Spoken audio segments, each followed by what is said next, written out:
Hello, welcome to Oxford Heirlooms. This is an introduction to project number 57, which I'm calling Romper Switcheroo. I have a romper that was made about 30-something years ago for a little boy, and the little boy's mother has given it to me and asked me to remake it a little bit so that it can fit on her granddaughter. Now, why I'm not making a new romper just for the granddaughter? The mother has some sentimental attachment to this romper, and she doesn't think she's going to have another grandchild after this. So we're going to modify the little girl's father's romper to make it fit her. Now the romper, when it's finished, it'll have a little gathered lace and entree neckline, little puffy sleeves, little gathered lace and entree cuff, and then I'm going to add some little flowerettes with green leaves in between the rows of blue smocking. And let me show you the romper as it is right now. Okay, now the romper, you know, it's not like it's seen better days because it is in really good shape. Let me zoom out a little bit. Okay, now it's got a Peter Pan collar, which it looks really nice and it's really well made, but you know, I think Peter Pan collars, they just are a little more boyish than girlish. It's got a tailored sleeve, which I'm going to replace with a puff sleeve. The trim on the collar is the same as the trim on the shirt, but I'm going to change that out. It does need some fresh elastic in the legs because over the years the elastic has dry rotted out. And then there's these 2 rows of blue smocking that since I can figure out where is the center by counting the patterns, I'm going to center 5 flowers in between there to make it a little more girly. Now my materials list, before I go to the materials list, fortunately I have the pattern that was originally used to make this particular romper. It's by Terry Jane Collins and it's called her Royal Baby.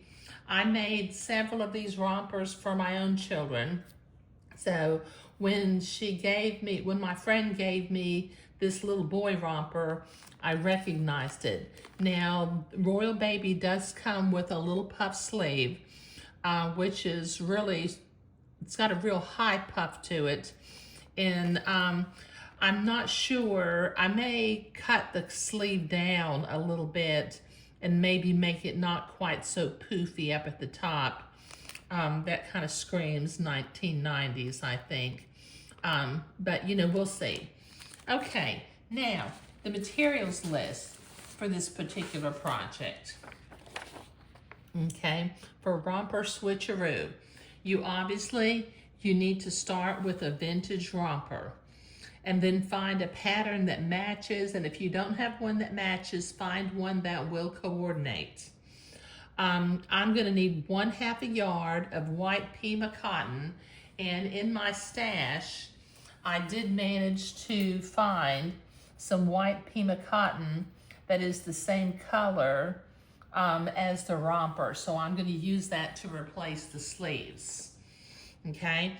I'm gonna need about 2 yards of 1/2-inch edging lace, 2 yards of entree, some 1/4-inch elastic to replace the elastic that's in the legs, and I'm gonna smock with blue number 3325 and green number 369. I'll put the materials list up as a slide at the end of this video.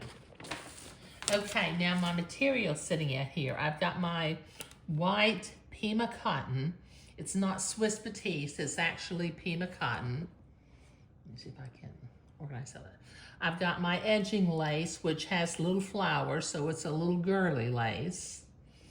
I've got my little bit of entrecot, my 1/4 inch elastic, my green 369 and blue 3325 flosses. And then we're gonna need a very sharp seam ripper to remove the collar and sleeves, and so that we can get started. Okay, now once again, let me zoom out just a little bit. I've got a little vintage romper that was made with the pattern Royal Baby back about 30-something years ago, and I'm gonna alter this pattern. Here was the pattern, Royal Baby, and I'm gonna alter the romper so that it no longer has little boy sleeves and a Peter Pan collar and lacks little flowers on the smocking. This is, like I said, this is an introduction to project number 57, which I'm calling Romper Switcheroo. Now, this is something you can also do. Maybe you don't have a romper in your family, but maybe you find one at a thrift store somewhere or one of the resale sites that abound around. So, you can get a vintage romper, and if you have a little girl or if you have a little boy, you can always switch the sleeves out to be boy sleeves instead of girl sleeves. But like I said, this is an introduction to project number 57, which I'm calling Romper Switcheroo. Thank you.